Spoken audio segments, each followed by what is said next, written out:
જય માતાજી મિત્રો, હર હર મહાદેવ. સ્વાગત છે તમારું તમારી યુટ્યુબ ચેનલ આજના સત્સંગમાં. આજના વિડીયોમાં આપણે સાંભળીશું કાગભૂષણજીની રામાયણ, જેમાં સંપૂર્ણ રામાયણનો સંક્ષિપ્તમાં સાર આપેલો છે. વૈશાખ માસ શરૂ થાય છે અને શનિવાર છે, તો કાગભૂષણજીની રામાયણ સાંભળીને આપણે મહિનાની અને શનિવારના દિવસની શરૂઆત કરીશું. તો હનુમાનજીની કૃપાથી અને રામજીના આશીર્વાદથી આપણો મહિનો અને દિવસ સુંદર જાય એવી ભગવાનના ચરણોમાં પ્રાર્થના કરીએ. મોરારી બાપુ છે તે પણ પોતાની કથા રોજ વાંચે અને છેલ્લે જ્યારે પૂરી થાય ત્યારે કાગભૂષણજીની રામાયણ તો અવશ્ય બોલાવે જ છે. આવી રીતે ખૂબ જ મહત્ત્વ ધરાવે છે કાગભૂષણજીની રામાયણનો. જો તમને મારો વિડીયો પસંદ આવે તો લાઈક કરજો, શેર કરજો અને સબસ્ક્રાઈબ કરજો તથા કોમેન્ટમાં જય શ્રી રામ, જય હનુમાન જરૂરથી લખજો. તો ચાલો હવે આપણે કરીએ કાગભૂષણજી રામાયણનો પાઠ. હે નાથ, હે પક્ષીરાજ, આપના દર્શનથી હું કૃતાર્થ થઈ ગયો. આપ જે આજ્ઞા આપશો હું હવે તે જ પ્રમાણે કરીશ.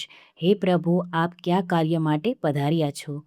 પક્ષીરાજ ગરુડજીએ કોમળ વચન કહ્યા. આપ તો સદાય કૃતાર્થ રૂપ છો, જેમની પ્રશંસા સ્વયં મહાદેવજીએ આદરપૂર્વક પોતાના શ્રી મુખેથી કહી છે. હે તાત, સાંભળો. હું જે કારણે આવ્યો હતો તે સર્વ કાર્ય તો અહીં આવતા જ પૂર્ણ થઈ ગયું. પછી આપના દર્શન પણ પ્રાપ્ત થઈ ગયા. આપનો પરમ પવિત્ર આશ્રમ જોઈને જ મારો મોહ, સંદેહ અને અનેક પ્રકારના ભ્રમ સર્વે જતા રહ્યા. હવે હે તાત, આપ મને શ્રી રામજીની અત્યંત પવિત્ર કરનારી, સદા સુખ આપનારી અને દુઃખ સમૂહનો નાશ કરનારી કથા આદર સહિત સંભળાવો. હે પ્રભુ, હું વારંવાર આપને આજ વિનંતી કરું છું. ગરુડજીની વિનમ્ર, સરળ, સુંદર, પ્રેમયુક્ત, સુખપ્રદ અને અત્યંત પવિત્ર વાણી સાંભળતા જ ભૂષણજીના મનમાં પરમ ઉત્સાહ થયો અને તેઓ શ્રી રઘુનાથજીના ગુણોની કથા કહેવા લાગ્યા. હે ભવાની, પહેલાં તો તેમણે ઘણા જ પ્રેમથી રામચરિતમાનસ સરોવરનું રૂપક સમજાવીને કહ્યું. પછી નારદજીનો અપાર મોહ અને પછી રાવણનો અવતાર કહ્યો. પછી પ્રભુના અવતારની કથા વર્ણવી તપશ્ચાત મન લગાવીને શ્રી રામજીની બાળલીલાઓ કહી. મનમાં પરમ ઉત્સાહ ભરીને અનેક પ્રકારની બાળલીલાઓ કહીને પછી ઋષિ વિશ્વામિત્રજીનું અયોધ્યા આગમન અને શ્રી રઘુવીરજીના વિવાહનું વર્ણન કર્યું. પછી શ્રી રામજીના રાજ્યાભિષેકનો પ્રસંગ, વળી રાજા દશરથજીના વચનથી રાજરસ, રાજ્યાભિષેકના આનંદમાં ભંગ પડવો, પછી નગર નિવાસીઓનું વિરહ, વિષાદ અને શ્રી રામ લક્ષ્મણનો સંવાદ કહ્યો. શ્રી રામનું વનગમન, કેવટનો પ્રેમ, ગંગાજી પાર ઉતરીને પ્રયાગમાં નિવાસ, વાલ્મીકીજી અને પ્રભુ શ્રી રામજીનું મિલન અને જેવી રીતે ભગવાન ચિત્રકૂટમાં વસ્યા તે સર્વે કહ્યું. પછી મંત્રી સુમંત્રજીનું નગરમાં પાછા ફરવું, રાજા દશરથજીનું મરણ, ભરતજીનું મોસાળમાંથી અયોધ્યામાં આગમન અને એમના પ્રેમનું ઘણું વર્ણન કર્યું. રાજાની અંત્યેષ્ટિ ક્રિયા કરીને નગર નિવાસીઓને સાથે લઈને ભરતજી ત્યાં ગયા કે જ્યાં સુખના ભંડાર પ્રભુ શ્રી રામચંદ્રજી હતા. પછી શ્રી રઘુનાથજીએ એમને ઘણી રીતે સમજાવ્યા, જેથી તેઓ ખડાવ પાદુકા લઈને અયોધ્યાપુરી પાછા ફર્યા. આ સંઘળી કથા કહી ભરતજીની નંદીગ્રામમાં રહેવાની રીત, ઇન્દ્રપુત્ર જયંતની નીચ હરકત અને પછી પ્રભુ શ્રી રામચંદ્રજી અને અત્રિજીના મેળાપનું વર્ણન કર્યું. જે રીતે વિરાધનો વધ થયો, સરભંગજીએ શરીરનો ત્યાગ કર્યો તે પ્રસંગ કહીને પછી સુતક્ષ્ણજીના પ્રેમનું વર્ણન કરીને પ્રભુ અને અગત્યજીનો સત્સંગ વૃત્તાંત કહ્યો.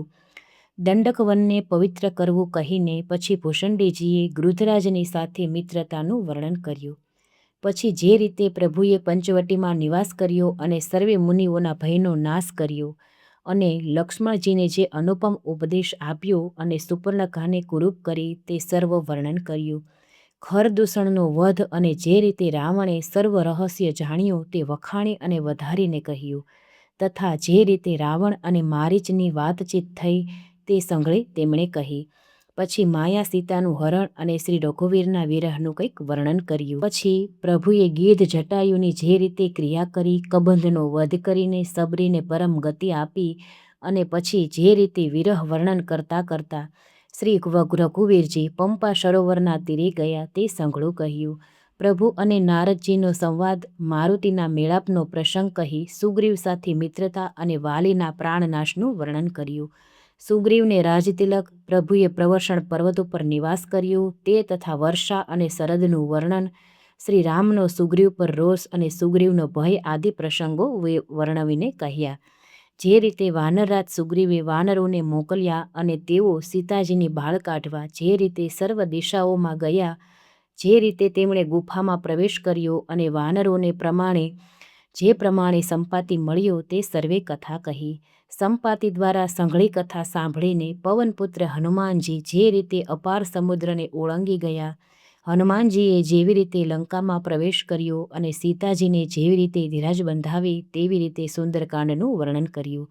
અશોકવનને ઉજાડી રાવણને સમજાવી લંકાપુરીને બાળી અને જેવી રીતે તેમણે સમુદ્રને ઓળંગ્યો અને જે રીતે વાનર જ્યાં શ્રી રઘુનાથજી હતા ત્યાં આવ્યા અને ત્યાં આવીને શ્રી જાનકીજીના કુશળ સંભળાવ્યા. પછી જે રીતે સેના સહિત શ્રી રઘુવીર જઈને સમુદ્ર તટે ઉતર્યા અને જે પ્રમાણે વિભીષણજી આવીને તેમને મળ્યા તે સંઘળી અને સમુદ્રને બાંધવાની સેતુ નિર્માણની કથા સંભળાવી.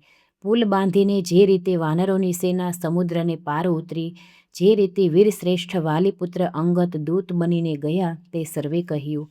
રાક્ષસો અને વાનરોના યુદ્ધનું અનેક પ્રકારે વર્ણન કર્યું.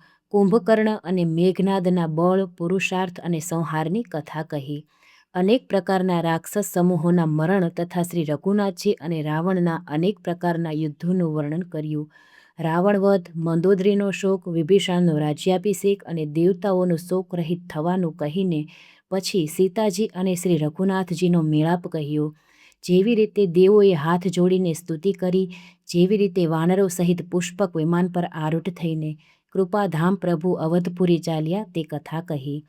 જે રીતે શ્રી રામચંદ્રજી પોતાના નગર અયોધ્યામાં આવ્યા તે સર્વે ઉજ્જવળ ચરિત્ર કાકભૂષણજીએ વિસ્તારપૂર્વક વર્ણવ્યા. પછી તેમણે શ્રી રામજીનો રાજ્યાભિષેક કર્યો. શિવજી કહે છે કે અયોધ્યાપુરીનું અને અનેક પ્રકારની રાજનીતિનું વર્ણન કરતાં ભૂષણજીએ તે સર્વે કથા કહી જે હે ભવાની મેં તમને કહી. સંઘળી રામકથા સાંભળીને પક્ષીરાજ ગરુડજીએ મનમાં બહુ જ ઉત્સાહિત અને આનંદિત થઈને વચન કહેવા લાગ્યા. શ્રી રઘુનાથજીના સર્વે ચરિત્રો મેં સાંભળ્યા જેથી મારો સંશય ટળી ગયો. હે કાગ શિરોમણી, આપના અનુગ્રહથી શ્રી રામજીના ચરણોમાં મને પ્રેમ થઈ ગયો. તો આવી હતી કાગભૂષણજીની રામાયણ, જે પાવન પવિત્ર પાપોનો નાશ કરી સંકટો વિઘ્નોને હરી અને પુણ્યનું ભાથું આપનારી કથા છે અને અંતે શ્રી રામચંદ્રજીના ચરણોમાં વાસ અપાવે છે. વિડીયો ગમ્યો હોય તો લાઇક, શેર, સબસ્ક્રાઈબ કરી કોમેન્ટમાં જય શ્રી રામ જરૂરથી લખજો. જય માતાજી.